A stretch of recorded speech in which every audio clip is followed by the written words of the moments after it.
maintenant pour parler de l'OM qui s'est imposé contre Rennes. Ouais, mais qui ne jouera pas la Ligue des Champions la saison prochaine, qui jouera la Ligue Europa, la victoire 3-1 face au Stade Rennais. Greenwood qui sert Højbjerg, qui accélère et qui va marquer au Vélodrome la 10e minute. L'erreur du jeune gardien Silistrier qui se trouve et derrière Gouiri fait déjà le break. Højbjerg qui s'arrache pour centre en retrait. Aubameyang qui aggrave l'écart. On est à la 55e minute de jeu. Le Paul pour son 21e but, le meilleur buteur de la saison en Ligue 1, mais c'est trop tard. Victoire 3-1 de l'OM qui arrache donc sa place en C3. Une maigre consolation et un gâchis pour Mehdi Benatia. Quand tu vois les résultats en plus derrière et que tu te dis que dans une saison aussi catastrophique, on peut dire le terme, pour nous en tout cas, pour vous je pense aussi, parce que les ambitions étaient autres, bah, tu finis à 2 points du podium. Et ça te laisse quand même pas mal de regrets. Mais voilà, c'est un petit peu à l'image aussi de ce qu'on a produit cette saison. Il y a eu beaucoup trop d'irrégularités pour pouvoir espérer mieux. 26 minutes. 26 minutes de présence en après-match avec 4 ou 5 questions pour Mehdi Benatia. Un mot sur un joueur qui a décidé d'annoncer son départ, c'est Benjamin Pavard. Loïc Tanzi, vous nous confirmez l'information? C'est un retour à l'Inter Milan? Alors oui, il revient, il reste 2 ans de contrat à l'Inter. C'est pas sûr qu'il reste à l'Inter, mais je pense que c'est son choix aujourd'hui d'essayer de regagner sa place à l'Inter, de revenir faire la pré-saison avec eux et d'essayer de nourrir son contrat jusqu'au bout. On voit ça en détail avec vous, Camille? Oui, alors justement, il a annoncé sur ses réseaux sociaux, c'est comme ça qu'il annonce son départ, Benjamin Pavard. Une page se tourne aujourd'hui avec l'Olympique de Marseille. Voilà, il nous explique, porter ce maillot restera une expérience forte dans ma carrière et dans ma vie. J'ai toujours essayé de tout donner sur le terrain et de représenter ce club avec respect et engagement. Je pars avec beaucoup d'émotions, des leçons et le souvenir d'un vestiaire resté uni jusqu'au bout. C'est un terrible échec quand même. Vicage de Rasso à l'OM. Puis il était arrivé avec des débuts super, il a marqué et tout. Tout le monde se disait, ça y est, Pavard, c'est super à l'OM. N'oubliez pas qu'il arrive quand Rabiot s'en va et qu'on se dit tous, c'est un taulier de l'équipe de France qui arrive comme Rabiot était arrivé. Il arrive de l'Inter qui a joué une finale de Ligue des Champions quand même, c'est pas rien. Et derrière, hier, il rentre sur le terrain pour gagner un peu de temps en fait. Quand Habib Beye le fait rentrer, c'est à 3-1 je crois.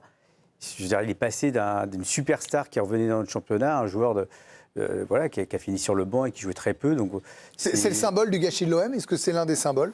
Non, enfin... Parce que c'est quand même un joueur sur le papier qui ne mérite pas... Enfin, vous ne vous dites pas on va finir 5e.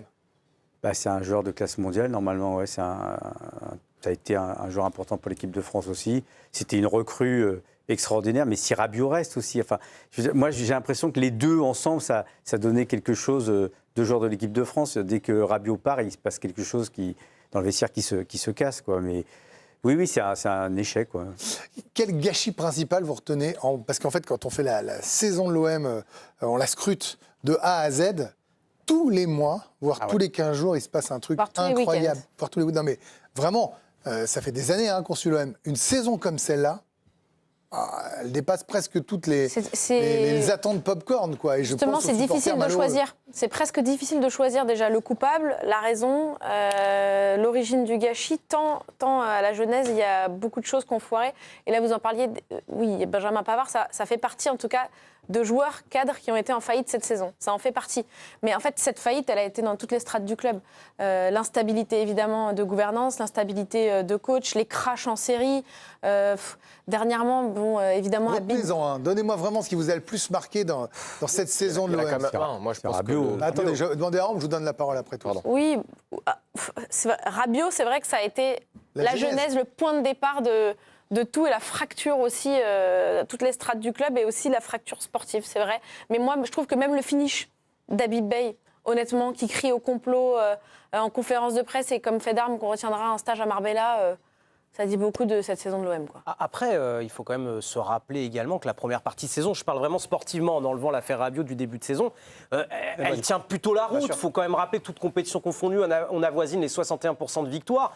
bah oui, la deuxième partie de saison, à partir du mois de janvier, la colonne de droite, ça va plus sur la différence de but. Et puis sur les deux classements qui nous intéressaient, ils étaient 3e de Ligue 1 et finalement ils terminent 2 places en dessous à l'issue de la saison. Et puis même, ils étaient encore dans le coup en Ligue des Champions. Il restait encore 2 matchs à jouer avant de jouer la suite. Et puis il y a eu aussi là où on a beaucoup noté sportivement que l'OM avait un problème de mental à partir de la 85e minute. C'est moins 13 points, 3 défaites, 5 nuls, voilà, de perdus après la 85e minute de jeu et seulement plus 4 points gagnés après la 85e. Donc il y a eu aussi, dans le momentum, dans les dernières minutes, que l'OM a perdu beaucoup de points.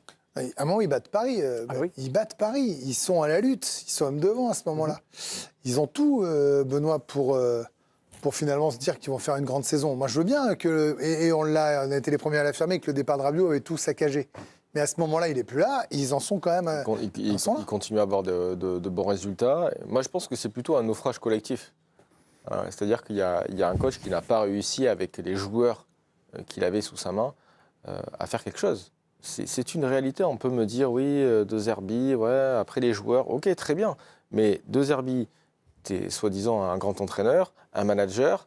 Benassia t'a fait venir quand même des joueurs. Quand on voit l'effectif... tous les 2 mois, il a fait venir des joueurs. Quand on voit l'effectif en début de saison, pas tous les 2 mois, Greg. Quand il est arrivé en début de saison et qu'il lui a amené tous ces joueurs-là, quand tu regardes l'effectif, tu te dis, bon, l'OM va finir 2e cette saison. Parce qu'il y avait un effectif de Alors pourquoi très haut tout niveau. changer au mercato d'hiver? Il fallait garder cette équipe-là et se dire qu'elle aurait pas... Financièrement, c'est pas ils sont possible. partis... C'est pas possible. Donc ça veut dire qu'ils ont mal bossé avant.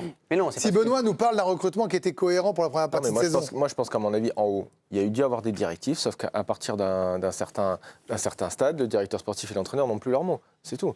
Quand il y a des soucis d'argent... En fait, on peut leur expliquer, mais le roulement à l'OM, c'est pour leur permettre justement à chaque fois de pouvoir racheter des joueurs. Donc ils ont un fonctionnement qui est de dire, on fait tourner les joueurs, parce que l'argent tourne. Du trading. Voilà ce qui nous permet, mais même pas parce que le trading, c'est acheter pour vendre plus cher. Non, on fait circuler l'argent. C'est circuler l'argent pour permettre que continuer à pouvoir dépenser sur les mercatos. S'ils disent on veut garder le même effectif, c'est impossible, parce qu'ils n'auront pas l'argent nécessaire pour le refaire une année supplémentaire. Il faut revendre ces mecs-là pour acheter d'autres mecs derrière. Ce qu'ils vont faire là. Mais ils les achètent pas moins cher. En fait, après, c'est comptablement, parce que la moitié de l'effectif... Ils ont qu'à acheter des joueurs moins chers dès le départ et puis essayer d'avoir un truc un peu stable et construire quelque chose. Ce qu'ils vont essayer de faire cette année. Mais Nwaneri, par exemple, il va leur coûter de l'argent à Arsenal. C'est-à-dire qu'il va leur coûter 4 millions d'euros, 4 millions et demi, parce qu'il n'a pas assez joué. C'est-à-dire que le contrat, c'était, on le prend alors qu'on sait que le gamin avait peu de chances de s'intégrer dans cette équipe-là. Arsenal dit, OK, donnez-lui du temps de jeu, et évidemment, il ne joue pas. Bien sûr. Donc ça va leur coûter de l'argent. Je ne comprends pas ça, par exemple. Vous voyez. Pour moi, c'est un symbole d'un échec absolu. Et autre symbole, on n'en a pas beaucoup parlé. Mais en fait, on oublie tous. Mais quand vous parlez avec des supporters de l'Olympique de Marseille, ils reviennent quand même. Ils prennent un but d'un gardien qui les élimine en Ligue des Champions en prenant 3-0 Il fait mal en Belgique. celui-là. Il fait mal au moral celui-là. Moi, c'est le moment marquant de la saison pour moi. Enfin, 3-0 à Bruges, c'est ça? Ouais. 3-0 à Bruges. 3-0. Souvenez-vous. Souvenez-vous. Ils prennent pas un but d'un gardien. Il y en a un autre. 3-0 à Bruges, mais souvenez-vous. Sur l'écran géant à Bruges. Qualif. Bravo pour la qualif. Cette image, elle est terrible. Je rappelle le gardien de Benfica pendant ce temps-là marquait un but. Et ils sortent des places qualifiées. Elle est terrible. Et à partir esprit, de ce moment-là, ça a été une longue chute pour l'Olympique de Marseille, je trouve. Je pense que les joueurs, si on leur pose la question aux joueurs, la majorité, c'est le trophée des champions contre Paris. Ah bon? Je pense que s'ils gagnent ce trophée contre le PSG, ils sont à 2 minutes de le gagner. Il y a eu Ramos. Je crois qu'il y a le but et il siffle au coup d'envoi. Ils sont repartis sur quelque chose de... Parce qu'ils avaient fait un très bon match et ils sont repartis sur une dynamique positive. Oui, mais justement, le fait de perdre ce match-là, ils peuvent se dire qu'ils ont fait un très bon match, qu'ils ont tenu le PSG, qu'ils sont à ça de gagner, et que derrière, comme c'est des professionnels aguerris qui ont plein de sélections, le truc de Rabiot, c'est quand même une communication avec bagarre qu'on n'a jamais vue. Violence inouïe. Enfin, le mec, il sort, il n'a pas un cocard. Il y a un mensonge énorme qui va être un peu camouflé par tout un effectif. Enfin, il y a un truc malsain qui pour moi, je veux dire, il y a un truc qui ne va pas, puisqu'en fait, on nous a forcément menti. C'est pas passé ça.